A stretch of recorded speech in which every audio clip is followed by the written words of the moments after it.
will talk about how can you disable your follower notifications on your app. We're going to figure out the solution or know how you can do that on your app.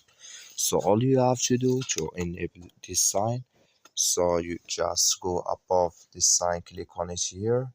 So then it's going to show for you a list like this here. You click here on profile here, then it's going to take you to your profile. Then all you have to do, just go above this sign, click on it. So then it's going to show for you a list like this here. Click here on settings, then come to this list here. Then you just go down, you keep going down, then you click here on notification filter, just click on it. Then come to next step here. So then you come here to new follower, just click in this sign or this color. Like you see color it's gone, that's mean your follower disabled with us now. Go above save, click on it, and it's going to save with you.